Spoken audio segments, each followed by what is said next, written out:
You know what's really fascinating? When we think about medieval life, we imagine stone castles and grand halls. But tonight, I want to tell you about something most people never think about. Something that would seem absolutely bizarre to us today, but was completely normal for hundreds of years across medieval Europe. I want to tell you about how ordinary farming families, particularly the women who managed the households, lived under the same roof as their animals, not in separate barns, not in adjacent buildings, but literally sharing the same living space, sleeping just feet away from cows and horses and goats. Now, before you think that's disgusting, let me tell you, there was actually brilliant reasoning behind this practice.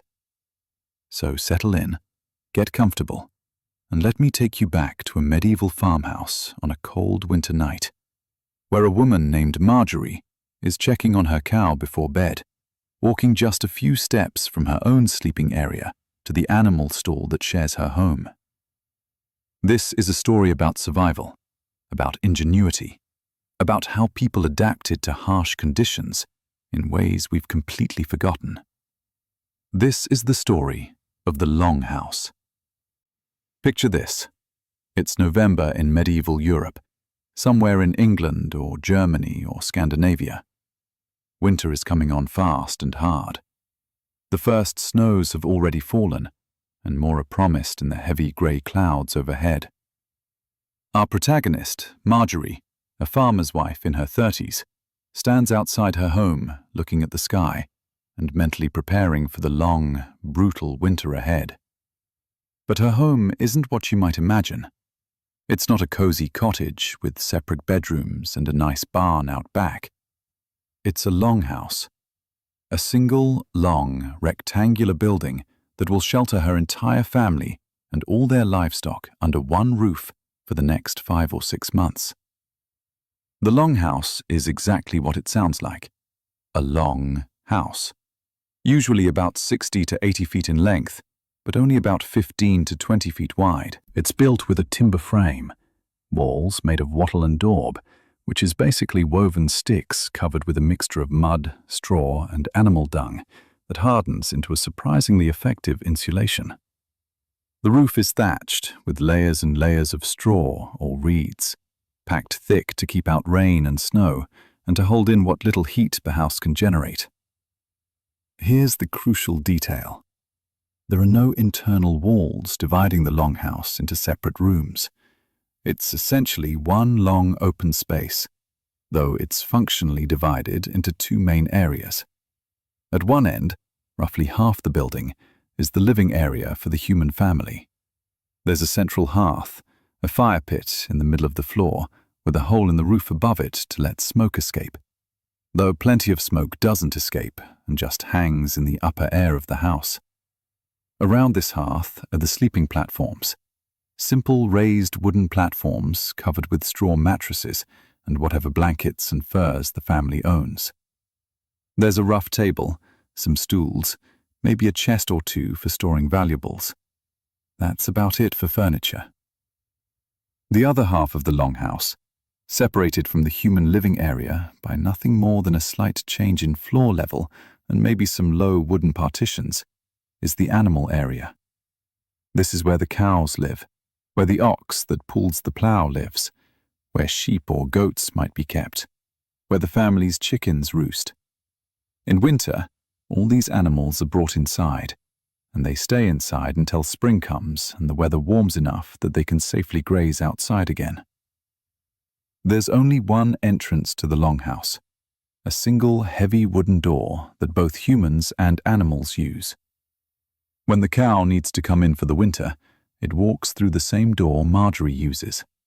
When the ox comes in from the field, it enters through the human entrance. There's no separate barn door, no separate animal entrance.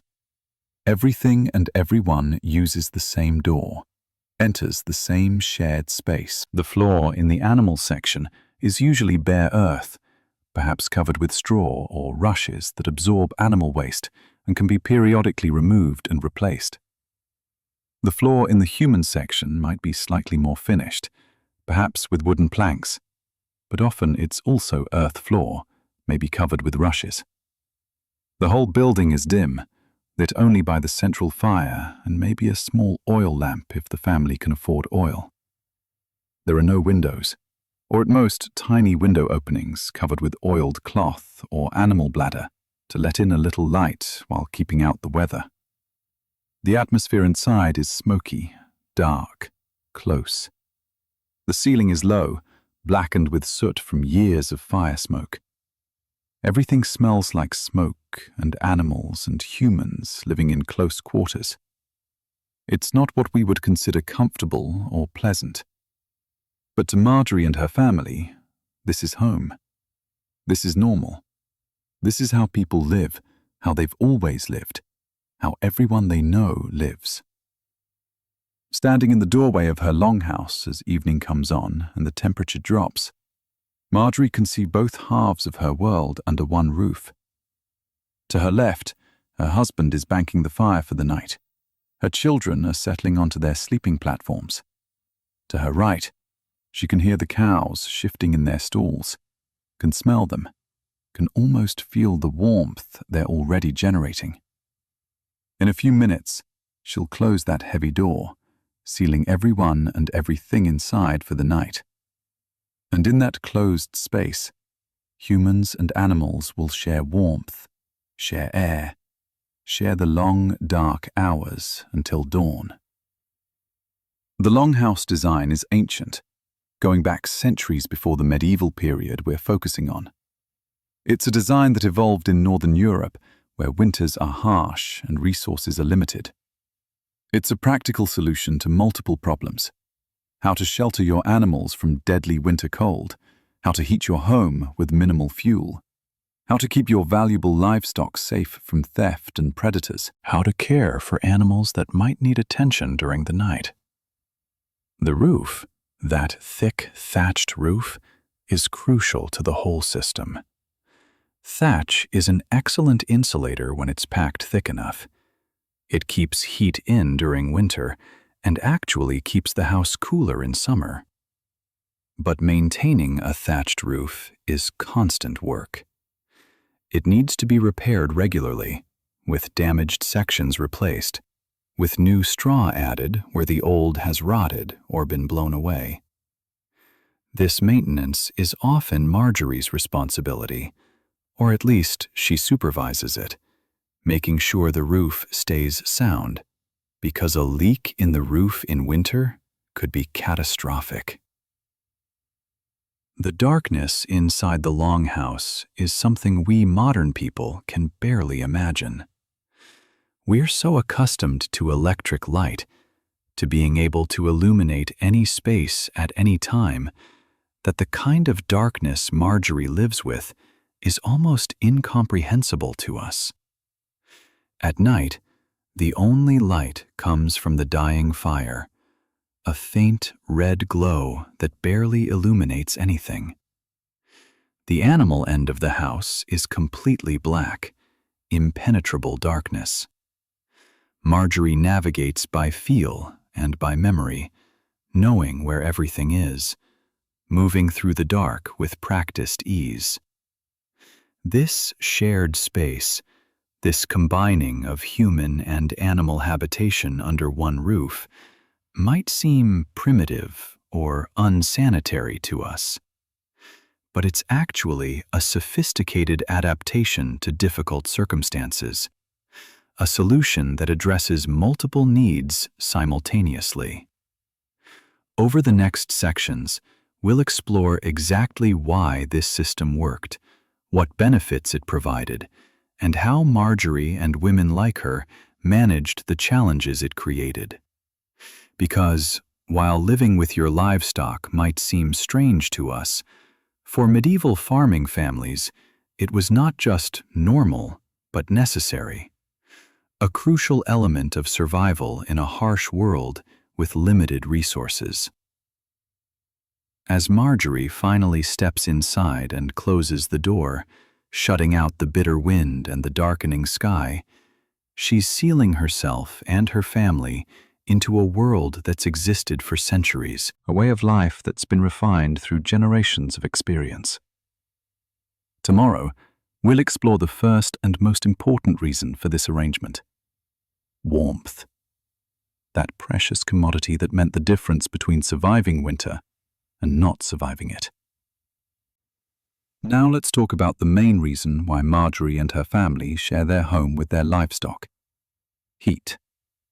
Because in medieval Northern Europe, staying warm through winter wasn't just about comfort, it was about survival. And the animals, those large, warm-blooded mammals living just a few feet away, were essentially biological heating systems that made survival possible. Think about it from a medieval perspective. There's no central heating, no furnace, no thermostat you can adjust. There's no electricity to power space heaters. There aren't even very many candles or oil lamps, because those are expensive and can't be burned constantly. The only heat source is the central fire, and fuel for that fire, whether it's wood or dried peat or even dried animal dung, is precious and limited. You can't just burn fuel constantly all winter, because you'd run out long before spring arrived. So the fire is banked at night, kept smoldering but not blazing, providing minimal heat. How then do you keep from freezing to death during the long winter nights when temperatures drop well below freezing outside? The answer is animal body heat. Large mammals like cows and oxen and horses, they generate enormous amounts of heat as a byproduct of their metabolism. A single adult cow produces as much heat as about 10 to 15 adult humans. That's significant heat output. An ox produces even more. When you have several large animals in an enclosed space, they collectively produce enough heat to raise the temperature of that space significantly. Margery knows this from a lifetime of experience. She knows that on the coldest winter nights, when the wind is howling outside and frost patterns are forming on the inside of the door, the temperature in the longhouse might be 40 or even 50 degrees Fahrenheit, while outside it's below zero. That difference, that 20 or 30 or more degrees of warmth, is almost entirely due to the animals. The small fire contributes some heat, and the body heat of the humans contributes a tiny bit. But the animals are doing the heavy lifting, so to speak, of keeping everyone warm enough to survive. The positioning of the sleeping areas reflects this understanding. Margery's family sleeps on platforms along the wall that separates the human area from the animal area. This isn't coincidental. That wall, thin as it is, conducts heat from the animal side to the human side. Sleeping against that wall means sleeping in the warmest part of the house, benefiting directly from the heat the animals are producing, just a few feet away on the other side. On particularly cold nights, when even the animal heat isn't quite enough, Margery has been known to move her children's sleeping pallets even closer to the animal area, right up against the low partition, maximizing their exposure to the warmth. The animals don't mind. They're warm enough with their own body heat and their thick winter coats. They stand placidly in their stalls, chewing their cud, breathing out warm, moist air, and unknowingly keeping the human family alive through the brutal night. The fuel savings from this arrangement are enormous. If Margery had to heat the house using only fire, she'd need probably 3 or 4 times as much fuel to achieve the same temperatures. Wood would have to be collected year-round, a huge labor investment. Dried peat would have to be cut and stacked. The family would need to dedicate vast amounts of time and energy to fuel collection and storage. But with the animals providing passive heating, the fire can be much smaller, the fuel consumption much lower. The animals are, quite literally, a biological heating system that requires no fuel, no maintenance, nothing but the food they'd be eating anyway. There's also the matter of humidity. In winter, dry air is a problem. It dries out skin, makes breathing uncomfortable, can lead to respiratory issues. The animals, breathing constantly, releasing moisture into the air, help keep the humidity at a more comfortable level. It's not too much humidity, not the kind that would cause mold problems, just enough to make the air less harsh and dry. Margery notices this, especially with her children. In houses without animals, children often develop terrible winter coughs from the dry air. Her children, breathing the slightly more humid air of the longhouse, seem to do better. The animals function as heat storage too. During the day, if there's any sun at all, it might warm the longhouse slightly. The animals absorb some of this heat, their large bodies acting as thermal mass. Then at night, they slowly release that stored heat, helping to moderate temperature swings. The house doesn't get as cold as quickly as it would without the animal's thermal mass effect. Margery has tried to explain this to visitors from towns, people who don't live with their animals, who have separate barns and smaller living quarters. They often express disgust at the idea of sharing living space with livestock.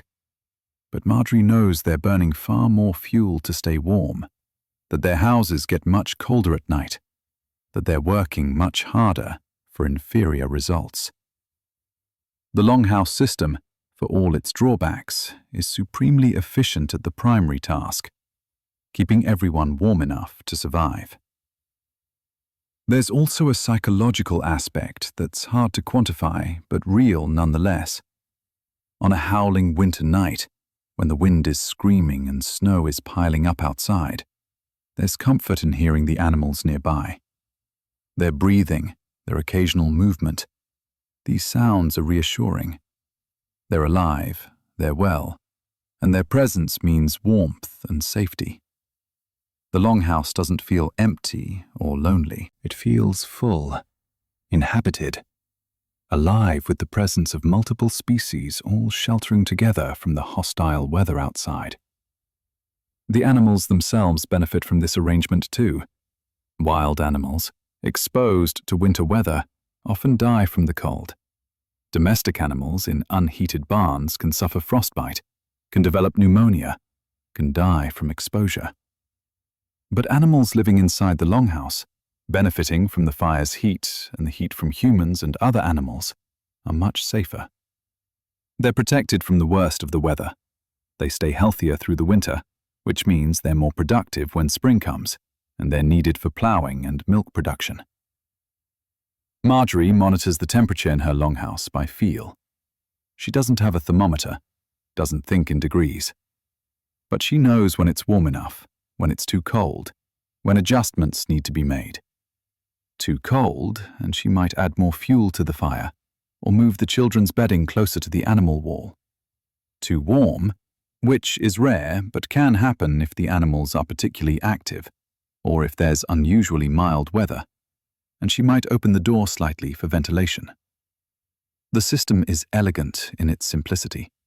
No complex technology, no expensive equipment. Just the basic biological fact that large mammals produce heat, combined with good building design that captures and retains that heat. It's an example of working with nature rather than against it, using the natural properties of living things to solve human problems. And it works. It works so well that this housing system persisted for centuries across Northern Europe, from Scandinavia through Britain, Germany, and beyond. As Margery settles down to sleep on her straw mattress, pulling her wool blanket up to her chin, she can hear the cow shifting in its stall about 10 feet away. She can hear its rhythmic breathing, can smell its distinctive animal smell. And she feels warm enough, not toasty like we might expect from modern central heating, but warm enough that she's not shivering, not in danger of freezing. Warm enough to sleep through the night and wake alive in the morning. And that warmth, that life-saving warmth, is a gift from the animals sharing her home. They're not just livestock. They're her family's biological furnace, their heating system, their winter survival strategy. And she's grateful for them, every single cold night. Beyond the heating benefits, there's another crucial reason why Margery keeps her animals inside the longhouse with her family: security. Because these animals aren't just useful for warmth, they're valuable property, possibly the most valuable thing the family owns, and they need to be protected from theft and predators. Let me explain exactly how valuable these animals are, and why that makes their security so critical. In medieval farming society, wealth is measured primarily in livestock and land. Margery's family doesn't have much money in the form of coins. They might see a few silver pennies in a year, might handle actual currency only a few times annually when buying something they can't produce themselves. But they do have property, a small plot of land they farm, and their animals. The ox that pulls their plow is probably worth more than everything else the family owns combined. A good working ox might be worth the equivalent of a year's income or more. Losing that ox would be catastrophic, potentially fatal to the family's ability to survive.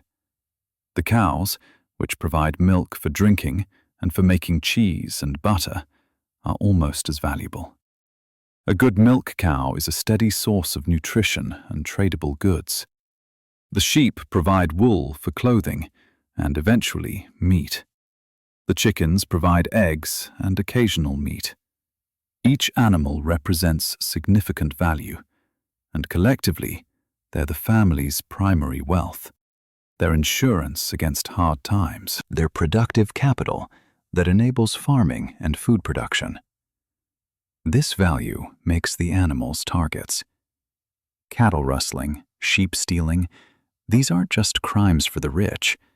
They're threats to ordinary farming families, too. Thieves know that a farmhouse probably doesn't contain much in the way of portable, valuable goods, but it definitely contains valuable animals. A thief who can steal an ox or a cow has made a major score, something worth the risk of being caught. And in the darkness of a medieval winter night, when houses are far apart and there's no street lighting and no police force, theft is a real and constant danger. If Margery's animals were kept in a separate barn, they'd be vulnerable. A thief could approach the barn, which might be 100 feet or more from the house, without the family knowing. He could break in, lead an animal away, and be gone before anyone realized what was happening. By the time the theft was discovered in the morning, the thief would be long gone, the animal impossible to recover. The family would be devastated, possibly ruined. But with the animals inside the longhouse, just feet away from where Margery and her husband sleep, theft becomes nearly impossible. Any attempt to steal an animal would require the thief to enter the house itself, to come into the space where the family is sleeping. The door would creak when opened. The animals would react to a stranger's presence. The family would wake up. The thief would be discovered and confronted. The risk is too high for most thieves, so they move on to easier targets, farms where the animals are more accessible. Margery sleeps with one ear always half listening for unusual sounds. She knows the normal night sounds of her house: the fire settling, the children's breathing, her husband snoring, the animals shifting and breathing. Any sound that doesn't fit that pattern, any creak of the door, any unusual animal movement, and she's instantly alert. It's a kind of vigilance that modern people rarely experience. A constant, low-level awareness, even in sleep, that comes from knowing that your family's survival depends on protecting these valuable animals. The animals themselves function as a kind of alarm system. They're sensitive to strangers, to unfamiliar presences.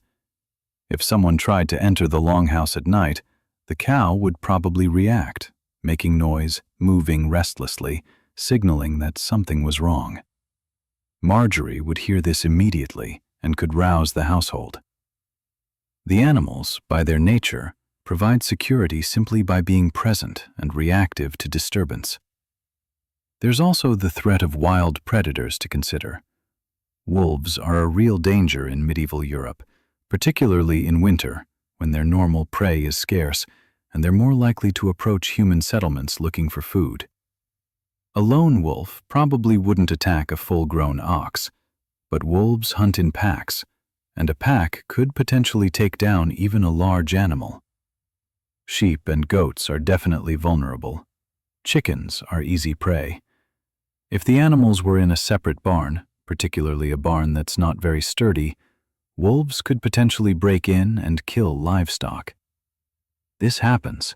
It's a known danger, and farmers who keep their animals in separate structures lose animals to wolves with some regularity.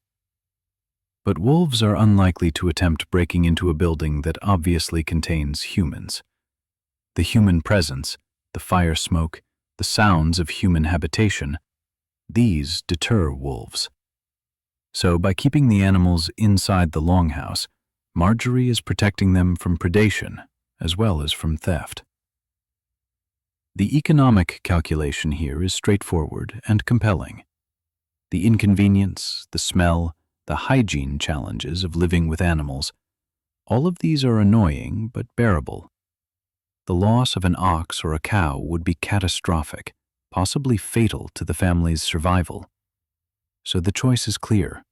The animals come inside, they stay where they can be protected, where their security is ensured by the family's constant presence.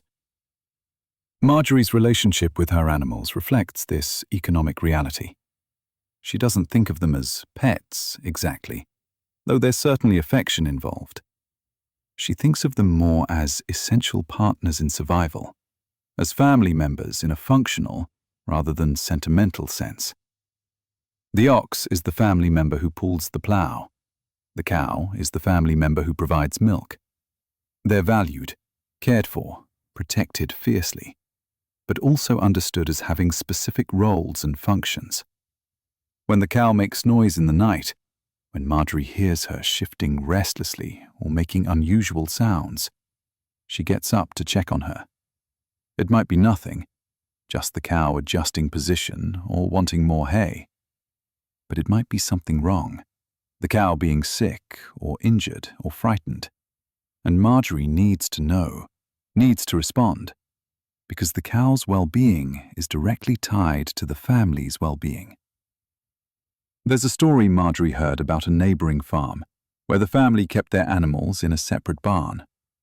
One winter night, thieves broke into the barn and stole 2 sheep before the family even knew anything was wrong. The family was devastated.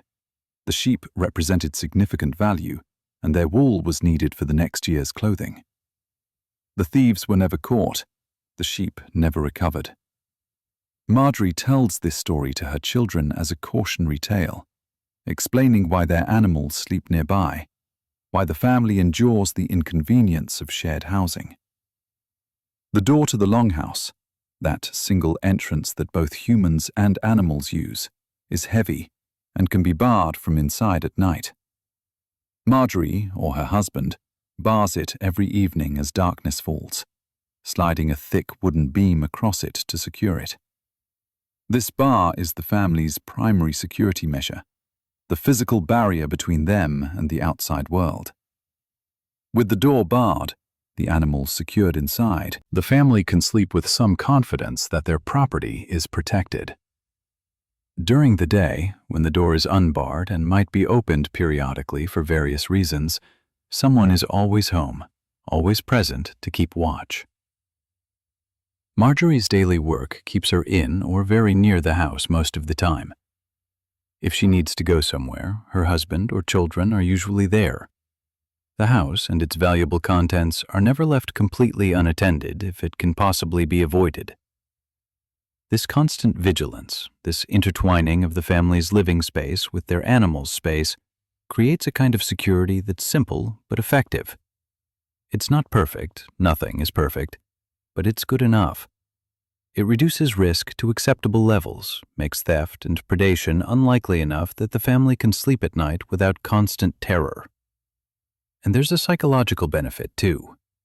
Having the animals nearby, hearing them breathing and moving, knowing they're safe and secure, this provides peace of mind that's valuable in itself. Margery can sleep because she knows the ox is safe, the cow is safe, the family's wealth and livelihood are protected.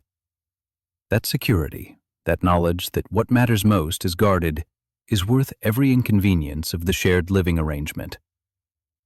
As Margery does a final check of the animals before bed, running her hand along the cow's flank, making sure the chickens are all roosting safely, checking that the sheep have enough hay, she's not just caring for animals. She's protecting her family's future, ensuring the security of their most valuable assets, maintaining the vigilance that keeps them safe. The animals might not understand that they're being protected, but Margery understands. She understands completely. And she sleeps better knowing they're here, close by, safe under the same roof that shelters her children. Living with animals isn't just about benefiting from their heat and being able to protect them. It's also about the practical necessity of animal care, particularly at night and during harsh weather.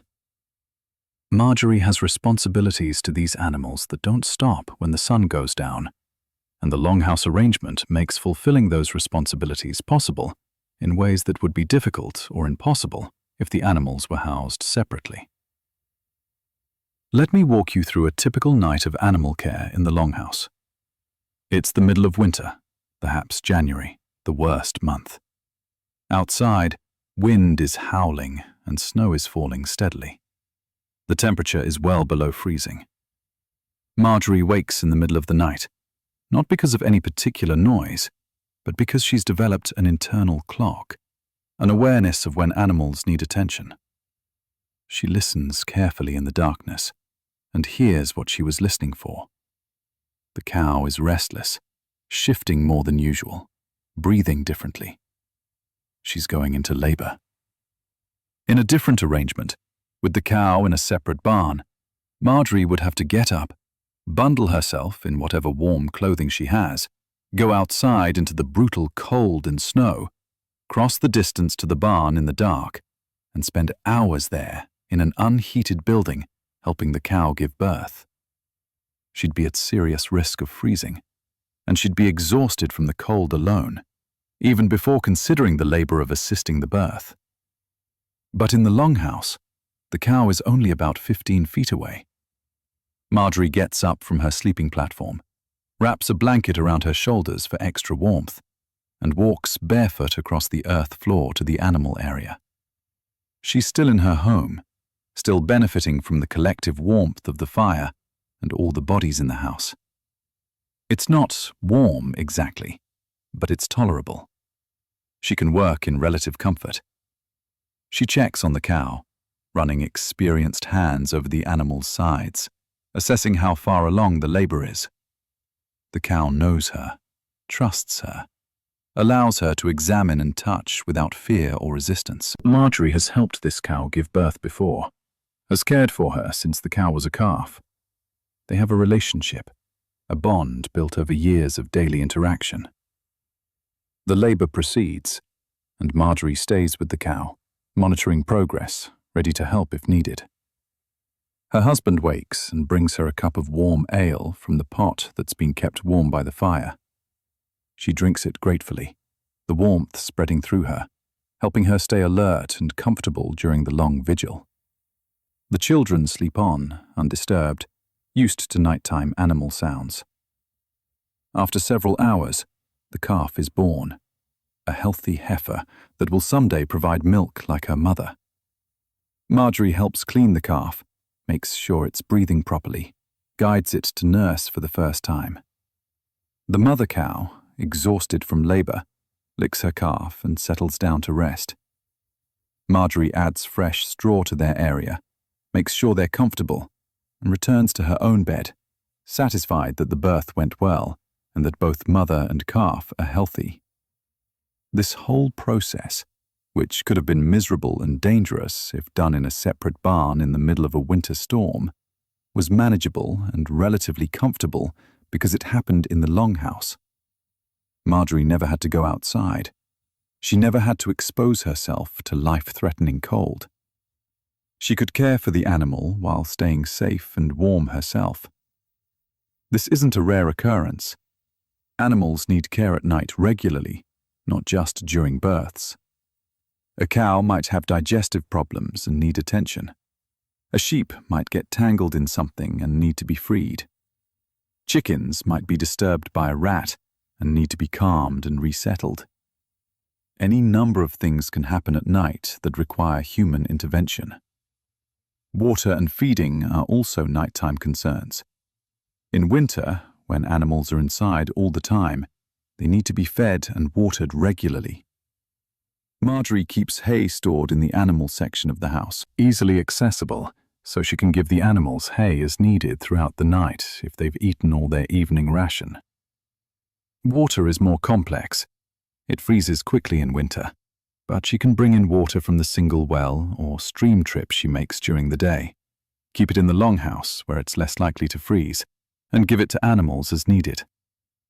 If the animals were in a separate barn, every feeding, every water provision would require Margery to go outside, exposed to the weather. In the longhouse, it's just a matter of walking across the room. The ease and convenience of this arrangement can't be overstated. It means animals get better care because the care is easier to provide. It means Margery can respond to animal needs immediately, rather than having to prepare herself for an expedition outside. The proximity also means Margery can monitor animal health much more closely. She hears every sound the animals make, notices immediately if something sounds wrong. She can observe them throughout the day and night without making special trips to a barn. This constant observation means she catches health problems early, before they become serious. A cow that's off its feed gets noticed immediately. A sheep that seems lethargic gets attention right away. Early intervention often prevents minor issues from becoming major problems. Margery's knowledge of animal care is extensive, learned from her mother and from years of experience. She knows what healthy animals sound like, smell like, how they move and behave. She knows the signs of common illnesses and injuries. She knows folk remedies and treatments that often work, herbs that can help with various ailments. This knowledge, combined with the constant proximity the longhouse provides, makes her an effective animal healer and caretaker. There's also the emotional bond that develops from living in such close quarters with animals. Margery knows each animal individually, knows its personality and quirks and preferences. The cow has a name, though Margery would never tell her husband she's given it a name. That would seem too sentimental. The sheep have individual personalities that Margery recognizes. The chickens have a social hierarchy she's observed and can describe in detail. This intimate knowledge means Margery genuinely cares about the animals' well-being, beyond just their economic value. Yes, the cow is valuable property, but Margery also likes the cow, enjoys her presence, feels affection for her. When the cow is sick or uncomfortable, Margery wants to help, not just to protect her investment, but because she cares about the cow's suffering. On nights when thunderstorms roll through, which happens even in winter occasionally, the animals become frightened. Thunder terrifies the cow, makes the sheep huddle together, bleating anxiously, causes the chickens to flap and squawk. Margery gets up during these storms and goes to the animals, speaking to them in a calm, soothing voice, touching them reassuringly, helping them calm down. This gentleness, this emotional care, it's part of good animal husbandry, but it's also part of Margery's nature, her capacity for nurturing and comforting that extends to animals as well as humans. The children learn animal care by observing and helping Margery. Her daughters particularly watch how she handles the animals, learn to read their moods and needs, develop the skills they'll need when they run their own households someday. Living with the animals, seeing daily how they're cared for, makes animal husbandry education natural and continuous, rather than formal and occasional. There's a rhythm to the animal care that structures Margery's days and nights. Morning milking, feeding, cleaning stalls. Midday, checking on them, perhaps taking the cows out briefly if weather permits, so they can drink fresh water and get a bit of exercise. Evening feeding, final check before bed. Night wakings as needed for births or health issues. This rhythm, this constant cycle of care, it's demanding, but also reassuring in its regularity. Margery knows what needs to be done and when. The animals depend on her, and she fulfills that dependency competently. As she settles back into bed after attending to the newborn calf, Margery feels tired but satisfied. The new calf means increased milk production eventually, means potential to sell or trade, means the herd is growing. More immediately, it means a successful birth she was able to assist with because she was right there, available, able to help without endangering herself in the process. The longhouse made this possible. The shared roof made this work. And tomorrow, the cycle continues. Feeding, watering, caring, monitoring. The endless work of keeping animals alive and healthy through the harsh winter. But for tonight, the work is done.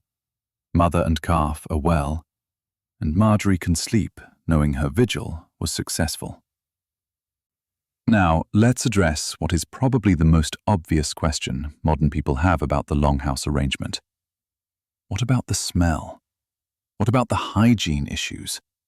What about all the practical problems of living in close quarters with animals that defecate, urinate, and generally create the kind of mess that animals create? Because this is real. This is a significant challenge, and Margery deals with it every single day. Let's talk honestly about the unpleasant realities of the longhouse. The smell is constant, pervasive, and distinctive. It's a mixture of animal bodies, animal breath, manure, urine-soaked straw, smoke from the fire, unwashed human bodies, cooking smells, and damp wood. It's organic and earthy and strong. To a modern person entering a medieval longhouse, the smell would probably be overwhelming, possibly nauseating. But to Margery, this is just what home smells like. She's been breathing this air since birth. Her sense of smell has adapted, has recalibrated, so that these odors are normal, expected, not particularly noteworthy. It's similar to how people who live on farms today often don't notice farm smells that would be strong to visitors. Your nose adapts to constant stimuli, stops registering them as intensely. Margery genuinely doesn't perceive the smell of her house the way an outsider would. It's just normal. The air. Home. Nothing to comment on or complain about. But even though she's adapted to it, Margery does work to manage the hygiene challenges to the extent possible with medieval technology and resources. The animal area gets cleaned regularly, probably every few days at minimum. The soiled straw and manure are shoveled up and removed from the house, either thrown on the muck heap outside if weather permits, or at least piled near the door for removal when conditions improve. Fresh straw is laid down to absorb new waste. This process, which is labor-intensive and unpleasant, is essential to preventing the house from becoming completely unsanitary. Margery typically does this cleaning early in the morning, a cold and nasty job that has to be done nonetheless. She uses a wooden shovel and her bare hands, working methodically through the animal area, removing the worst of the waste. It's smelly, dirty work, the kind of work that has to be done, but that no one enjoys. Her hands become chapped and rough from constant exposure to animal waste and cold water for washing. But it's necessary work, part of the endless cycle of maintaining the longhouse. The fresh straw that she puts down after cleaning serves multiple purposes. It absorbs liquid waste, which would otherwise make the floor muddy and even more unsanitary. It provides cushioning for the animals, making them more comfortable. And it has some absorptive capacity for odors, though this is limited. As the straw becomes saturated with waste, it starts to smell strongly and needs to be replaced. Margery is constantly making judgments about when straw needs changing, balancing the labor of cleaning against the need for hygiene. Animal waste isn't just a hygiene problem, though. It's also a valuable resource. The manure that Margery removes from the house is piled outside in a muck heap, where it composts over time. This composted manure will be spread on the fields as fertilizer, crucial for maintaining soil fertility and crop productivity. Nothing is wasted in medieval farming. Even the most disgusting byproduct of keeping animals has a use, has value, will eventually contribute to next year's harvest. Flies are a major problem during warmer months. Animal waste attracts flies, which breed rapidly and become a plague. In winter, cold temperatures largely eliminate this problem. Flies are dormant or dead. But in spring and summer and fall, flies are everywhere in the longhouse, buzzing constantly, landing on food and people and animals. It's annoying and unhygienic. Margery fights a losing battle against flies, swatting them when she can, covering food to protect it, but never able to eliminate them completely. Other pests are also attracted to the longhouse.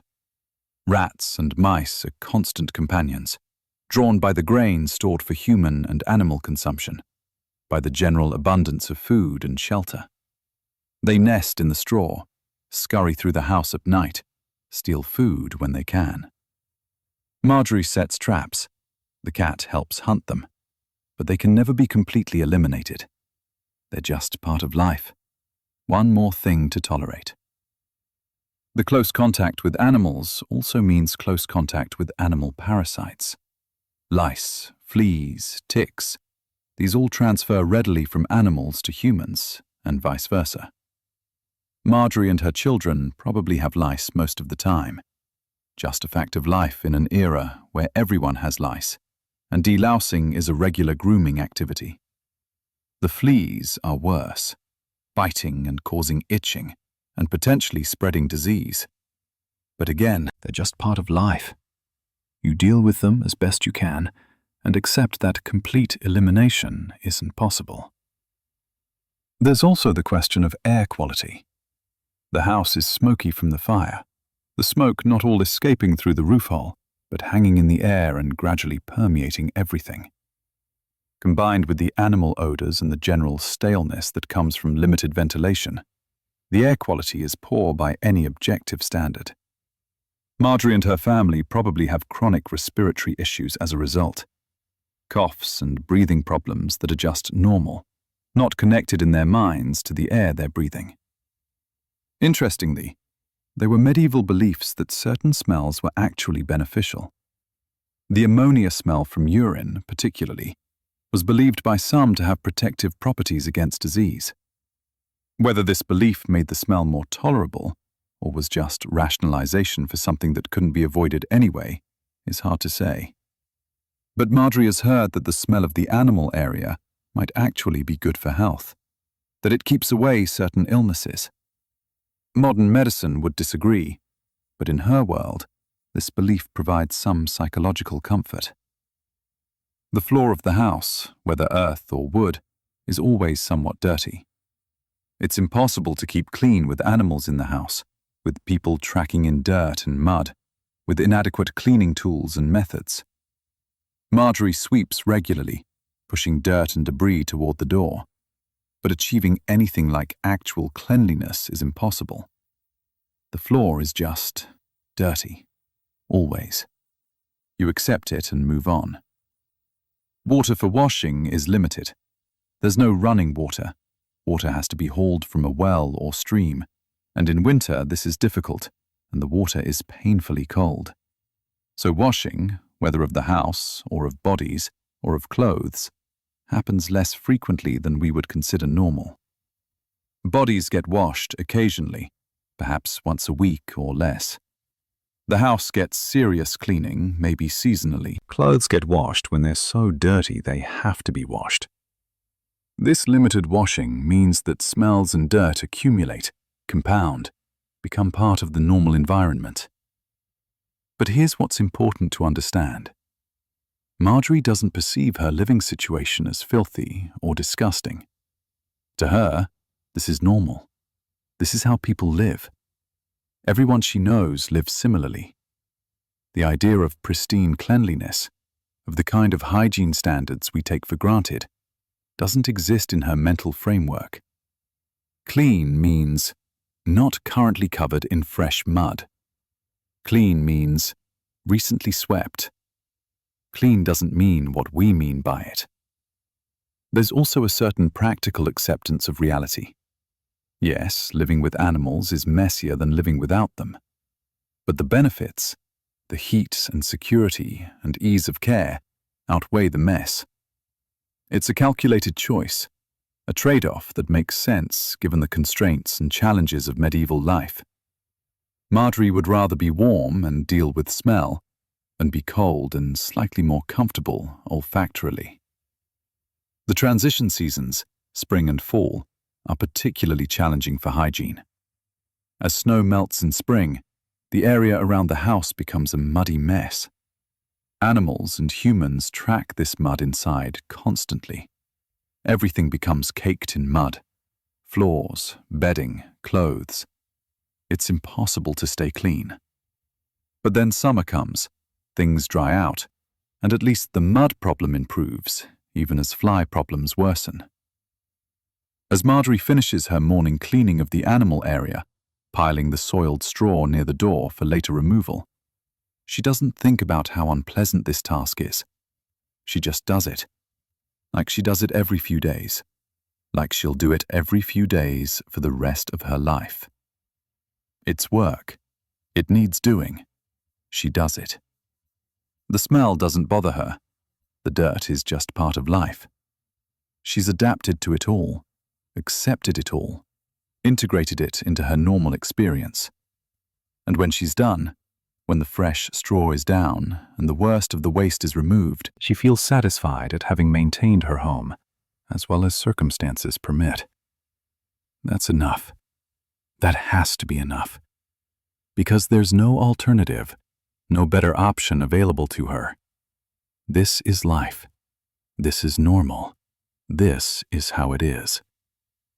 Let's walk through a typical morning in Margery's longhouse, because the morning routine reveals so much about how the shared living space with animals structures the entire day. The day starts not with an alarm clock, but with the animals themselves, with roosters crowing and cows lowing, and the general restlessness of animals who are awake and ready for their morning feeding. It's still dark outside when Margery wakes, probably around 5 or 6 in the morning in winter, earlier in summer. The fire has burned down to embers overnight, barely glowing in the darkness. The house is cold, not freezing because of the animal heat, but definitely cold enough that Margery can see her breath. She stays under her blanket for a moment, gathering energy and will to start the day, then forces herself to get up because work is waiting, and work doesn't care if you're warm and comfortable. Her first task is reviving the fire. She goes to the hearth, where the embers from last night are still barely alive, and adds kindling, small dry twigs and wood shavings that catch fire easily. She blows gently on the embers, coaxing them back to flame, adding the kindling carefully until she has a small fire going. Then she adds larger pieces of wood, building the fire back up to a working heat. This process takes about 10 minutes of careful attention. A fire that goes completely out is a disaster, requiring significant effort to restart using flint and steel, so keeping embers alive overnight is crucial. While the fire builds, Margery can hear the animals stirring in their section of the house. The cows are making noise, indicating they want to be milked. Chickens are clucking, wanting to be let out to scratch and forage, though in winter they'll mostly stay inside. The sheep are baaing softly. Everyone is awake. Everyone has needs that must be met, and Margery is the one who meets them. Once the fire is going adequately, providing some light and beginning to warm the house slightly, Margery goes to the animals. She starts with milking, because the cows need to be milked and the family needs the milk for breakfast and for making cheese and butter. She sits on a low stool beside the cow, her head pressed against the cow's warm flank, and milks by hand into a wooden bucket. The rhythmic sound of milk streaming into the bucket is soothing, meditative. The work is hard on her hands, which are already cold and stiff from the morning chill, but she works efficiently, emptying the cow's udder completely. The milk, still warm from the cow's body, steams slightly in the cold morning air. Margery carries it carefully to the human area of the house, sets it aside for processing later. Some will be consumed as milk, some will be made into cheese, some into butter.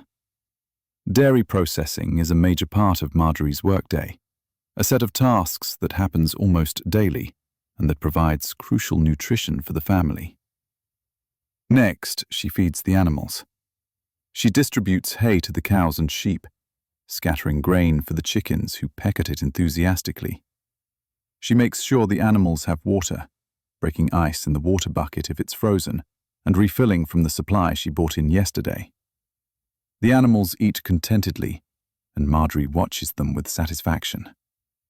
Healthy, well-fed animals are productive animals, and productivity is essential to survival. While the animals eat, Margery begins preparing breakfast for the family. She stirs up the porridge pot, adding oats and water, setting it over the fire to cook. She slices bread from the loaf baked a few days ago. She might have some cheese or butter to add to the meal, or perhaps some preserved meat if it's a special day, or if someone is doing particularly hard work and needs extra nutrition. The children are waking now, roused by the activity and the growing light from the fire and the smells of cooking food. They emerge from their sleeping platforms, groggy and cold, huddling near the fire for warmth. Margery's husband is up too, preparing for his day's work. Everyone moves through the morning routine that's repeated every single day, familiar and automatic. Breakfast is a simple affair, eaten quickly before work begins in earnest. Porridge, bread, maybe some ale left from yesterday. The family eats together near the fire, the warmth and food gradually waking them fully, preparing them for the day ahead. The meal is quiet, not much conversation, just eating and preparing mentally for work.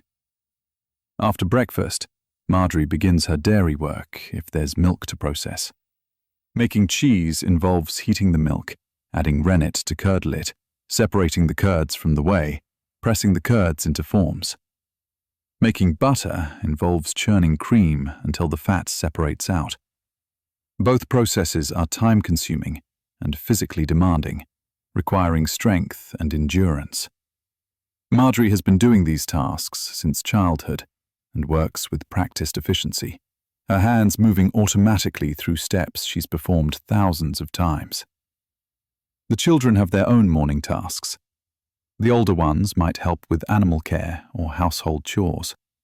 The youngest might be set to watching smaller children or to simple tasks like spinning wool or mending. Everyone works. Idle children are unthinkable in a medieval household, where there's always more work than hands to do it. Throughout all this morning activity, the animals are a constant presence. Their smell, their sounds, their movement, it's all part of the background of the morning. Margery might talk to them as she works nearby, casual conversation directed at the cow or the chickens. "Good morning, Bessie. You're hungry today, aren't you?" This talking to animals would seem odd in a modern context where animals are separated from humans. But in the longhouse, where animals are always present and part of the household, it's perfectly natural. The smoke from the fire fills the upper air of the house, creating a hazy layer that hovers near the roof. It smells of wood smoke and cooking porridge, and all the other scents that make up the morning air. Everyone's eyes are slightly irritated from the smoke. Coughing is common, but again, it's just normal. This is what mornings are like. This is what air is like. You don't think about it any more than you think about breathing. As the morning progresses and full light arrives, Margery might open the door to let in fresh air and light, particularly if the weather isn't too terrible. The animals might be led outside briefly to drink from an unfrozen water source, or to get a bit of exercise and fresh air. But in deep winter or bad weather, the door stays closed, everyone stays inside, and the house remains dim and smoky and close. The work is relentless and repetitive. Feeding animals, milking, cooking, dairy processing, cleaning, childcare. The tasks cycle endlessly, day after day, month after month, year after year. Margery's hands are never idle. Even when sitting, she's probably spinning wool or mending clothes, or doing some other productive task. The concept of leisure, of rest that isn't sleep, doesn't really exist in her life. There's always work waiting. But there's also a rhythm and predictability to this work that's comforting in its own way. Margery knows what needs to be done and when. She knows the sequence of tasks, knows how to pace herself, knows what can wait and what must be done immediately. This expertise, this mastery of her domain, it's a source of quiet pride. She runs this household competently, keeps everyone fed and cared for, manages animals and humans alike with skill developed over decades. The relationship between the human work and the animal work is seamless. Margery moves from milking the cow to cooking breakfast, to feeding the chickens, to making cheese, without clear boundaries between tasks. It's all just work. It all needs doing. The division between caring for animals and caring for humans is minimal, because they're all in the same space, all part of the same household economy, all dependent on Margery's labor. By mid-morning, the initial rush is over. Animals are fed and settled, breakfast is done. The day's urgent tasks are completed. Margery might have a brief moment to catch her breath, to have a second cup of ale, to sit by the fire for a few minutes before the next round of work begins. But even sitting, her hands are probably busy with spinning or mending. The work never really stops. It just shifts from urgent and physical to less urgent and more sedentary. As she sits with her spindle, turning wool into thread with practiced motions, Margery can hear the contented sounds of the animals behind her. They're fed, comfortable, at peace. The children are occupied with their tasks. Her husband has gone out to do whatever outdoor work the winter weather permits. The house is as calm as it ever gets. And Margery, tired already, though it's only mid-morning, settles into the rhythm of spinning, into the endless, productive labor that defines her life, surrounded by animals and smoke and family, in the dim, warm closeness of the longhouse that is her entire world. Living in the close confines of the longhouse, Margery's social world is intimate and immediate. The longhouse isn't just a place where she works and sleeps, it's also her social space, where relationships are formed and maintained, where stories are told, where the community of women supporting each other happens. Let me take you into the social life that unfolds within these walls, with the animals as constant witnesses to all human interaction. On particularly cold winter afternoons, when outdoor work is impossible and the wind howls outside, Margery often invites neighboring women to her longhouse to work together. They come bundled in whatever warm clothes they have, grateful to get out of their own houses for a few hours, eager for the conversation and companionship that makes work less tedious. They bring their wool to spin, their mending to do, whatever portable work they have, and they settle near Margery's fire to work and talk. The location they choose is telling. They sit close to the partition that separates the human area from the animal area, right where the warmth from the animals is strongest. The cows and ox generate so much heat that this is the warmest spot in the house other than right next to the fire itself. The women arrange themselves in a semicircle, close enough to share the warmth, close enough to talk comfortably, their fingers busy with their work while their mouths are busy with conversation. The animals become part of the social environment in interesting ways. As the women work and talk, they're aware of the cow shifting behind them, of the soft sounds of animals breathing and moving. Sometimes a woman will reach back and pat the cow's flank affectionately. The cow doesn't mind the women's presence. She's used to Margery and is generally tolerant of humans. Having the animals so close creates an unusual intimacy, a feeling of being surrounded by life, by warmth, by the presence of other living beings. The conversation ranges widely. The women share news from around the village. Who's sick, who's pregnant, who's having trouble with their husband or their in-laws. They gossip about people not present, analyzing behavior and relationships with the keen insight that comes from living in a small community where everyone knows everyone else's business. They complain about the weather, about the endless work, about difficult children and demanding husbands. They laugh about mishaps and embarrassing moments, finding humor in the shared struggles of their lives. They also tell stories, and the animals provide a perfect audience for this storytelling. Ghost stories are particularly popular on dark winter afternoons.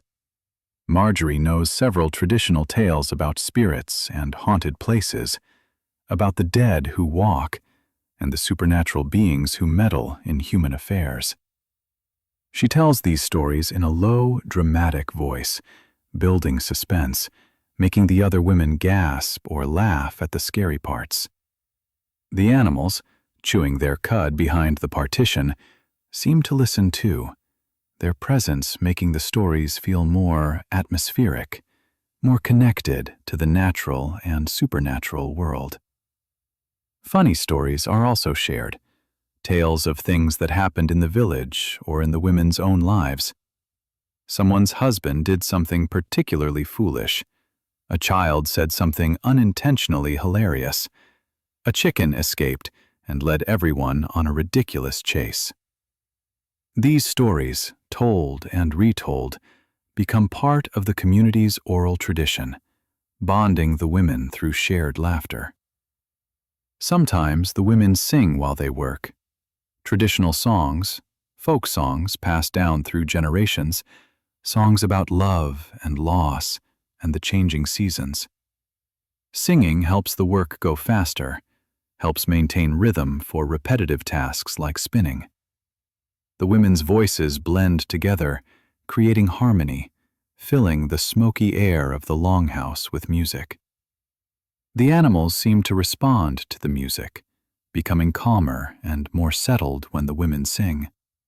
The children, if any are present, listen to the adult conversation and storytelling, learning social skills and community knowledge through observation.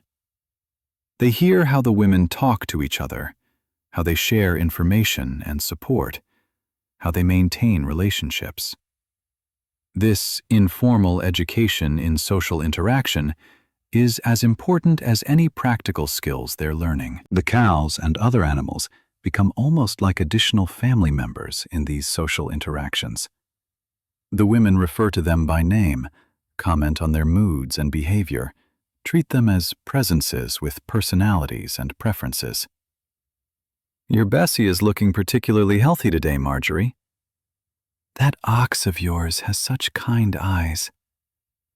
The animals, though they can't respond in human language, seem to appreciate the attention, responding to their names, accepting pats and scratches. There's a particular intimacy that comes from gathering in this warm, animal-heated space. The women are close together, both physically and emotionally. They share things they might not share in more public settings: worries about children's health, concerns about aging parents, fears about pregnancy and childbirth. The private anxieties that women carry, these are shared here, in this safe space where only women and animals are present. The animals, as witnesses to these conversations, create an interesting dynamic. The women know the animals won't repeat what they hear, won't judge, won't spread gossip beyond the longhouse. There's a freedom in that, an ability to be completely honest and open that might not exist in other settings. The cow hears all their secrets, all their complaints, all their confessions. And the cow keeps those secrets, silent and non-judgmental. Margery serves the women ale if she has it, warm from being kept near the fire. They sip and work and talk, the afternoon passing in a pleasant blur of productivity and sociability. These gatherings are highlights of winter, breaks from the isolation and monotony that can otherwise make the season feel endless. The women leave energized, carrying their finished work and the warmth of friendship back to their own homes. There are also evening gatherings sometimes, when husbands and children are included in the socializing. The longhouse becomes crowded then, packed with people sitting and standing wherever there's space. The adults talk, while children play quiet indoor games. The animals, accustomed to human presence, remain calm, even with the increased activity and noise. These evening gatherings often include storytelling for the children, tales of adventure and magic that entertain while also teaching moral lessons. The physical arrangement of the longhouse affects these social interactions. Everyone is close together. There's no privacy, no way to have a conversation that others won't overhear. This lack of privacy means that social dynamics are different from what we're used to. Conflicts can't be hidden. Tensions are obvious to everyone, but support is also immediate and visible. If someone is struggling, everyone knows and everyone can help. The warmth of the animals facilitates these social gatherings in a very practical way. Without the animal heat, the longhouse would be too cold for comfortable sitting and visiting, particularly in deepest winter. The fire provides some warmth, but the animal heat is what makes prolonged sitting in one place tolerable. So the animals, beyond their economic value, enable the social life that sustains the community emotionally and psychologically. Margery treasures these times of social connection. Her life is hard, often lonely in the sense that her work is individual and isolating, even when done in the presence of family. But these gatherings, these times of shared work and conversation and laughter, they make life bearable. They remind her that she's part of a community, that other women understand what she's going through because they're going through it too. The bonds formed in these animal-warmed spaces are strong and enduring. As the women finally gather their things to leave, as darkness falls outside and they need to return to their own homes before night makes travel too difficult, Margery walks them to the door. They thank her for the warmth and hospitality.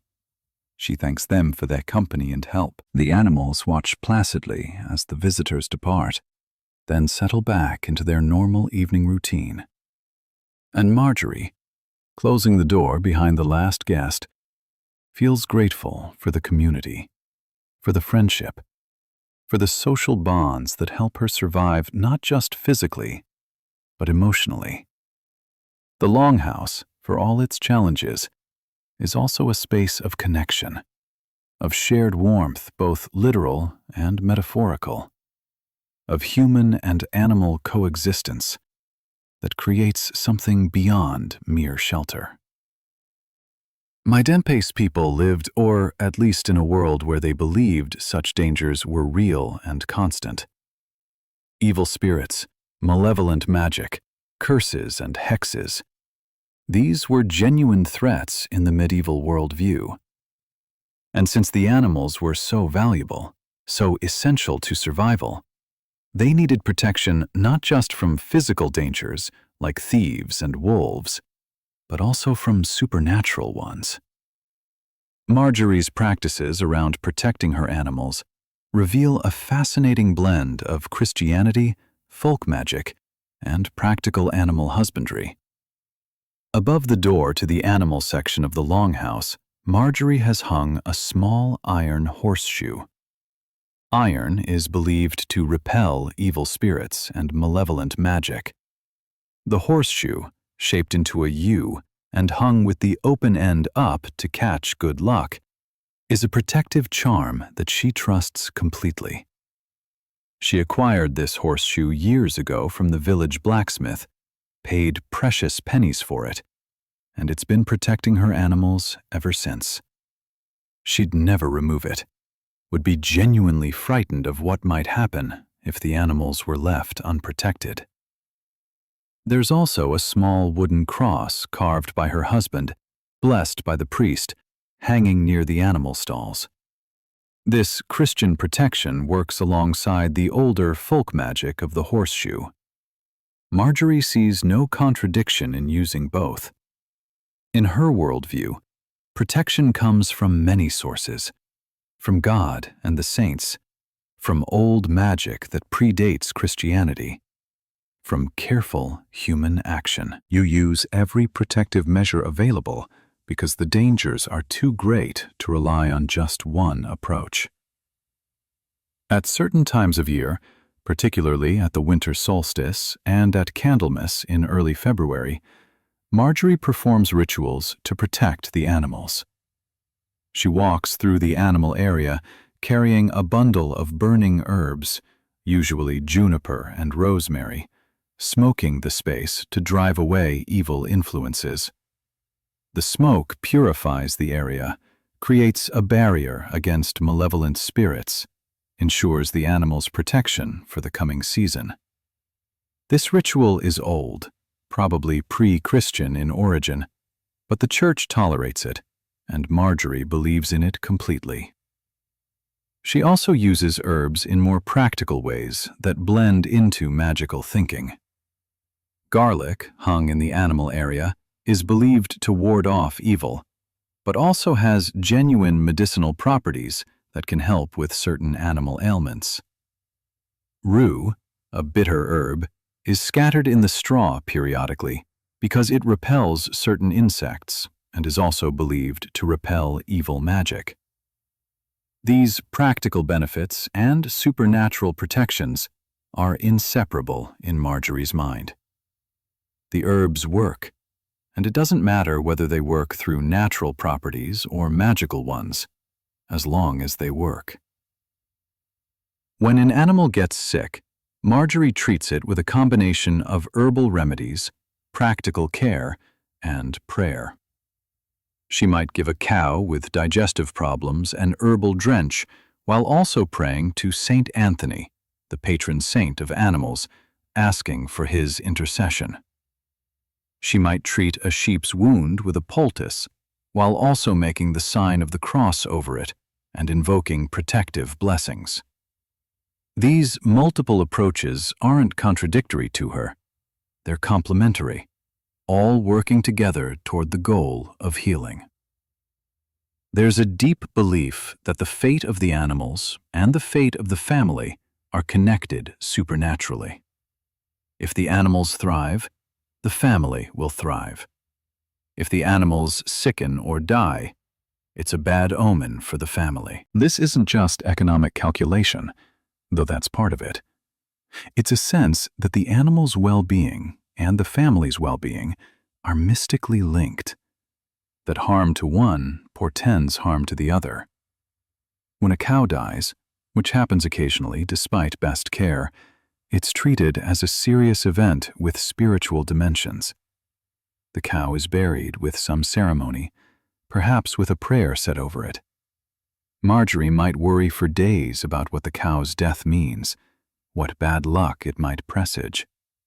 She might do extra protective rituals, extra prayers, trying to ward off whatever malevolent influence caused the death and prevent it from affecting anyone else in the household. The animals themselves are believed to have some spiritual sensitivity. If a cow or horse seems frightened for no visible reason, Margery takes it seriously. The animal might be sensing a ghost or evil spirit that humans can't perceive. She responds by performing protective rituals, by blessing the space, by driving away whatever invisible threat is disturbing the animal. Whether the animal was actually sensing something supernatural or just reacting to a smell or sound humans didn't notice is irrelevant. The response is the same. There are also predictive beliefs associated with animal behavior. The way chickens roost can predict weather.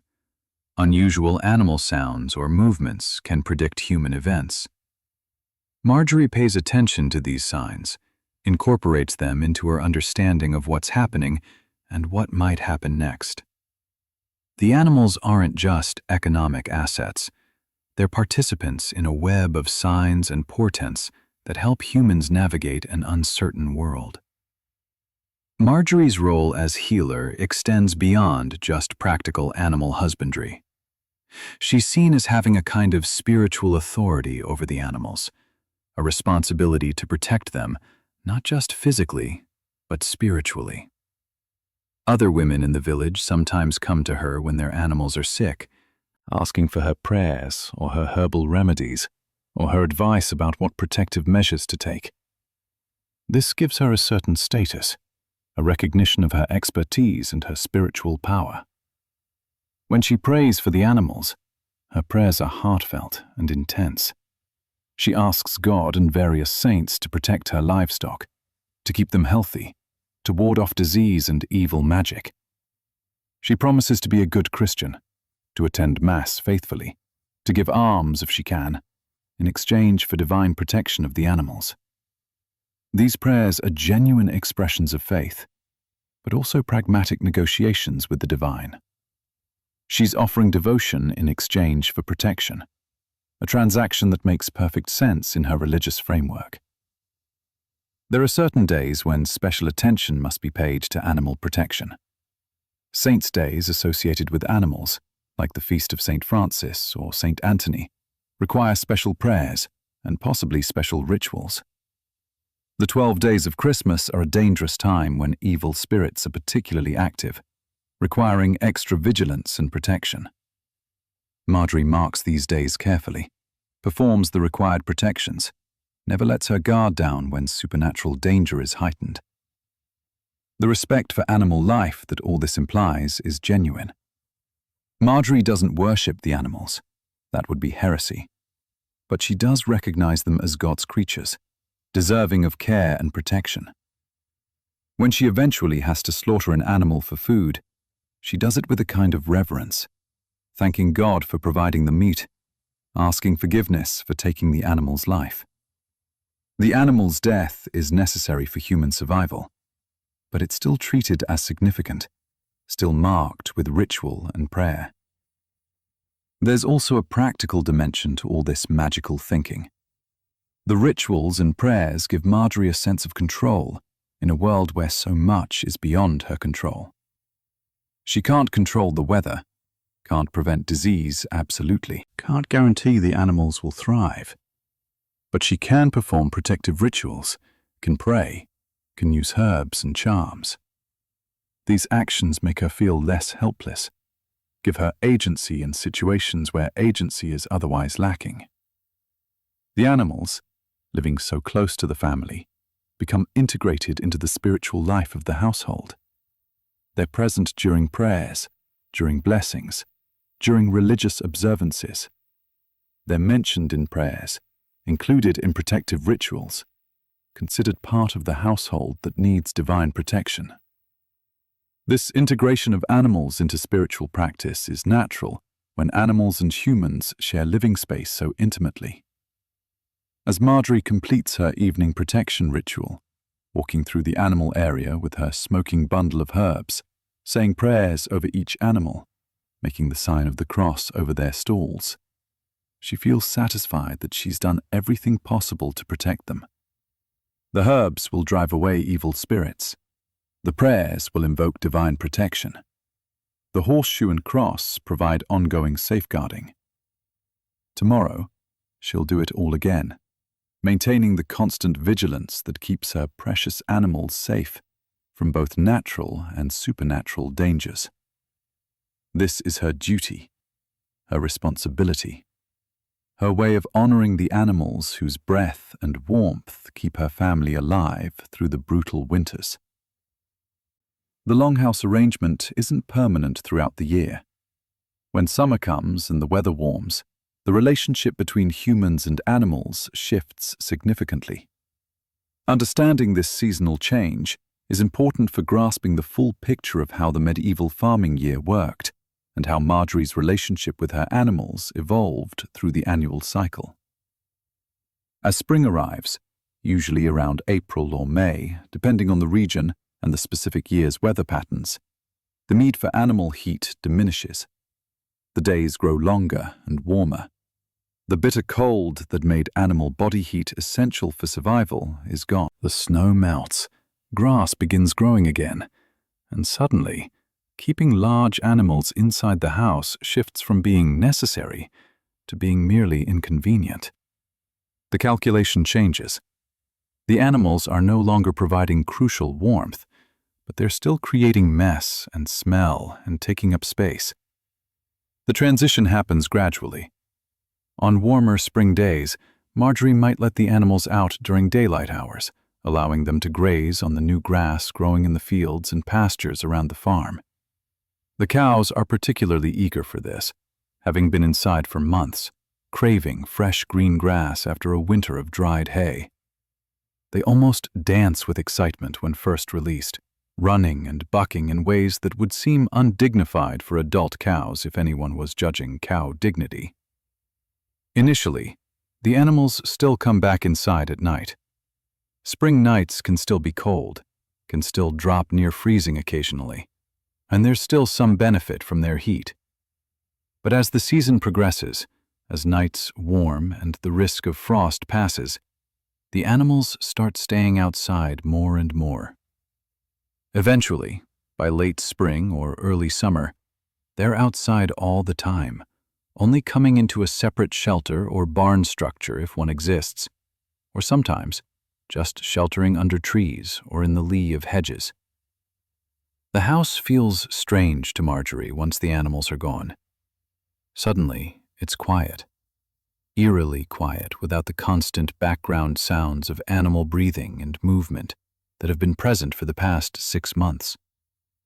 The house is also noticeably colder at night, even though the actual temperatures are warm enough that this isn't a problem.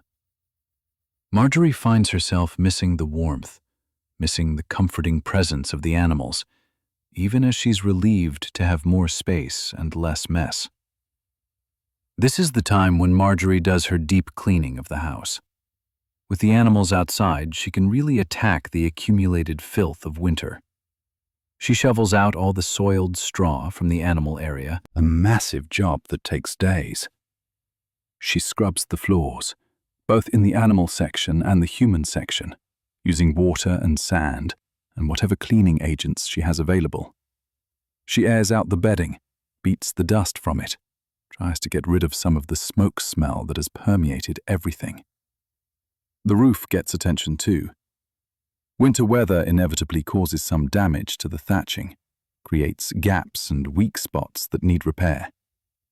With the house empty of animals, it's easier to work on the roof without disturbing them or working around them.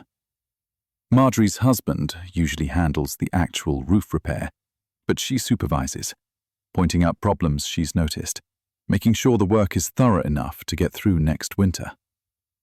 She also uses this time to gather and store hay for the next winter. The summer grass needs to be cut, dried, and stored, so there will be food for the animals when they come back inside next autumn. This is hot, back-breaking work, cutting grass with a scythe, turning it to dry, loading it onto carts, stacking it in storage. But it's essential work, preparation for next winter's survival. There's a bittersweet quality to this summer separation. Margery appreciates the cleaner, less smelly house. She enjoys having more space, not having to navigate around animals constantly. She sleeps better without the sound of cows moving around a few feet away. But she also misses them in a way. The house feels empty. The warmth is gone. The constant living presence that filled the house through winter is absent, and that absence is noticeable. She still sees the animals daily, of course. She goes out to the pasture to check on them, to milk the cows morning and evening, to count them and make sure none are lost or injured. But it's different from having them right there, from being able to reach out and touch them at any moment, from falling asleep to the sound of their breathing. The children particularly notice the change. They've grown up with animals as constant housemates. Suddenly, the animals are outside, are separate, are not part of the immediate living environment. The children are both delighted by the extra play space inside and a little unsettled by the animals' absence. They run outside constantly to see the cows, to play near them, maintaining the connection even though the physical arrangement has changed. Summer is also the time when baby animals born in spring are growing and thriving. The calf, born during the winter, is now bigger, stronger, frolicking in the fields with its mother. Any lambs born in spring are growing their wool, becoming less dependent on their mothers. The chickens are laying prolifically, enjoying the warm weather and abundant food. The cycle of life is very visible in summer, very present, as opposed to the suspended animation feeling of winter, when everything is just trying to survive until spring. Margery prepares psychologically for the next winter, even as she enjoys the summer. She knows this separation is temporary. Come autumn, probably October, the animals will need to come back inside. The cycle will repeat. So even as she's enjoying the cleaner, more spacious house, she's mentally preparing for the time when it will once again be filled with animal bodies and smells and sounds. There's a poignancy to the last warm days before autumn sets in, before the animals must come back inside. Margery notices these days, appreciates them, knows they're ending. She looks at the clean, empty animal section of the house and knows it will soon be filled again. She smells the relatively fresh air of the house and knows it will soon smell like cow and sheep and chickens again. She's both resigned to this inevitability and ready for it. The cycle is natural, expected, part of the rhythm of life. When autumn does come, when the first hard frosts warn that winter is approaching, Margery and her husband bring the animals back inside. It's like welcoming back family members who've been away. The cows walk into the house like they've never been gone, go straight to their stalls, settle in. The chickens return to their roosts. The sheep huddle in their section. Everyone knows where they belong, because they've done this before. Will do it again, year after year. The house immediately feels more alive with the animals back. The sounds and smells return. The temperature rises as animal body heat begins warming the space. Margery's initial reaction is always mixed. Oh God, the smell again. Followed quickly by, the warmth. She's glad they're back, even as she knows she'll spend the next 6 months wishing the house was cleaner and quieter. As the first winter night falls with the animals back inside, as Margery closes the heavy door and bars it against the cold, she feels the cycle completing. Summer's separation is over. Winter's coexistence is beginning again. She's done this dozens of times. Will do it dozens more if she lives long enough. The pattern is set, unbreakable, determined by weather and necessity and centuries of tradition. And she settles into it, accepts it, finds her place within it once more. As we come to the end of Margery's story, let's reflect on what the longhouse system really represents. It's easy for us, from our comfortable modern perspective, with our central heating and our houses separate from our pets and livestock, to look at the medieval longhouse and see only primitiveness, filth, discomfort. But that would be missing something profound about human adaptation and resilience, about how people find ways to survive in challenging circumstances, about the ingenuity that let generations of farming families make it through brutal winters. The longhouse arrangement persisted for centuries across Northern Europe. This wasn't because people were too stupid to think of alternatives.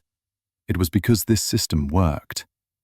It solved multiple problems simultaneously: heating, security, animal care, all addressed through one architectural and social arrangement. The system was refined over generations, with knowledge about how to build and maintain longhouses passed down from parents to children, each generation learning from the accumulated wisdom of those who came before. The cleverness of using animal body heat for warming is remarkable when you think about it.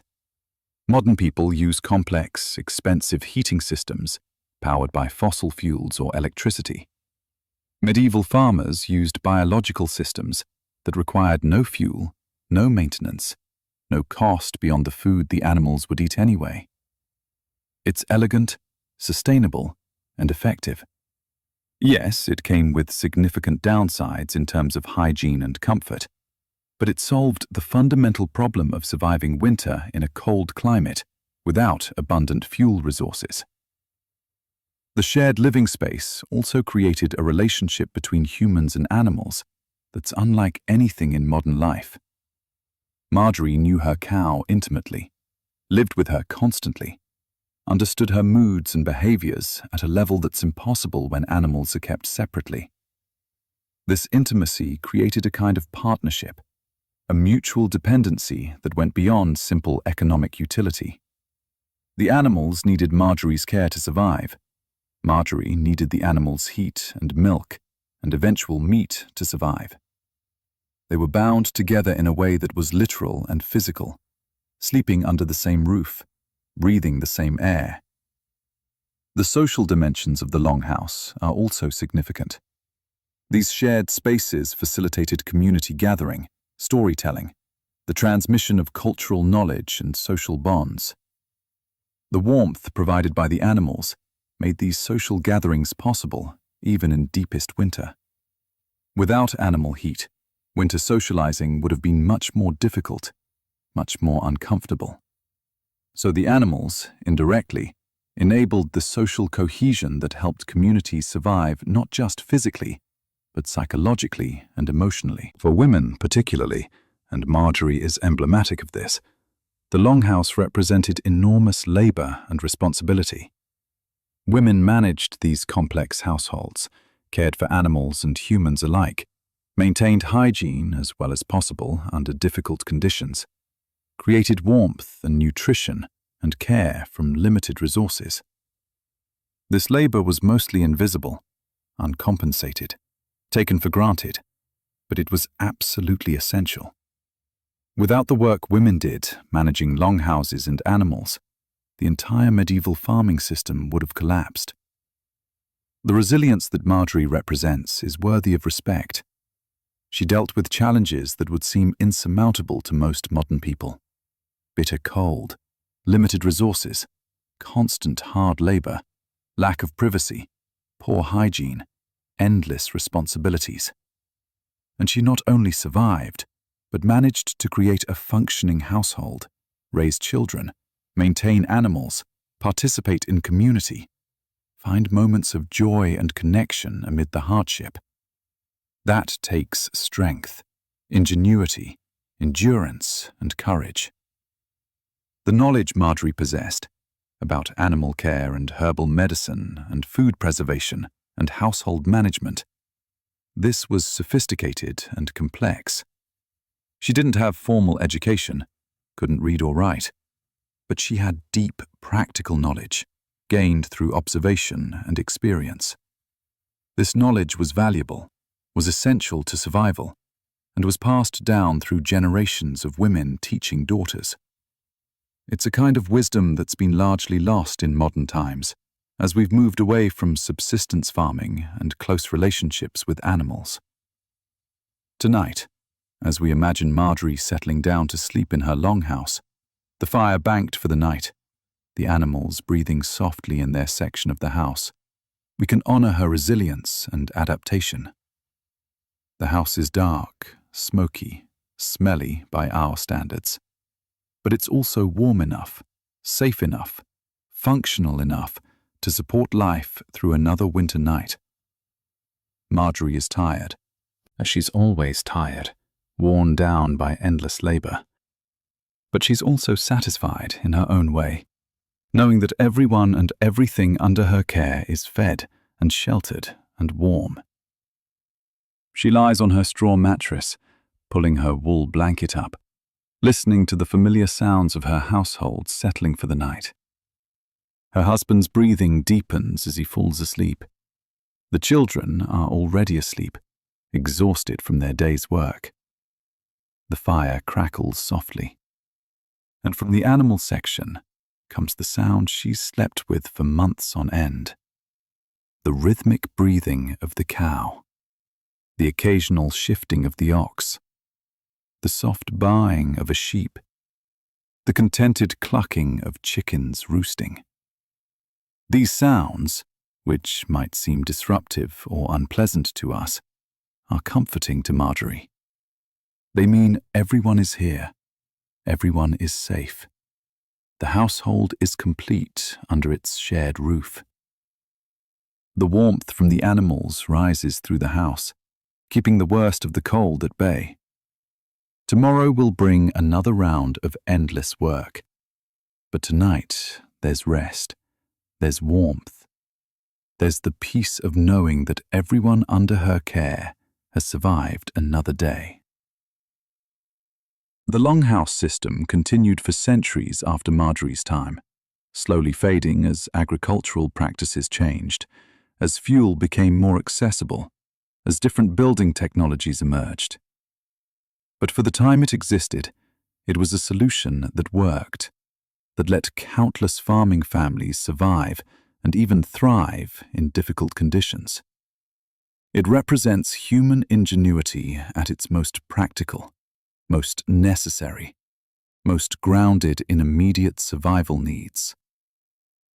As Margery's breathing slows and deepens, as she slides into sleep surrounded by her family and her animals, all sharing warmth and shelter and the long, dark winter night, we can see in her both the enormous challenges of medieval life and the remarkable human capacity to adapt, to persevere, to find solutions even in the harshest circumstances. She's not comfortable by our standards, but she's alive. Her family is alive, and that's what matters. That's what has always mattered. Survival, adaptation, resilience in the face of difficulty. Sleep well, Margery. Rest in the warmth generated by the animals who share your home, in the knowledge that you've done everything possible to keep everyone safe through another day, in the satisfaction of competent household management under challenging conditions. Tomorrow begins again with animal sounds and morning chores, but tonight there's rest. Tonight there's peace under the shared roof of the longhouse, where humans and animals together create warmth in the darkness, where life persists through winter's worst, where resilience is lived rather than merely discussed. The cycle continues, day and night, summer and winter, work and rest, birth and death, all under the same roof, all part of the same system that sustained farming families for generations. And in that system, in that resilience, in that ingenious adaptation to harsh reality, we see something profound about human nature and human capability. Good night.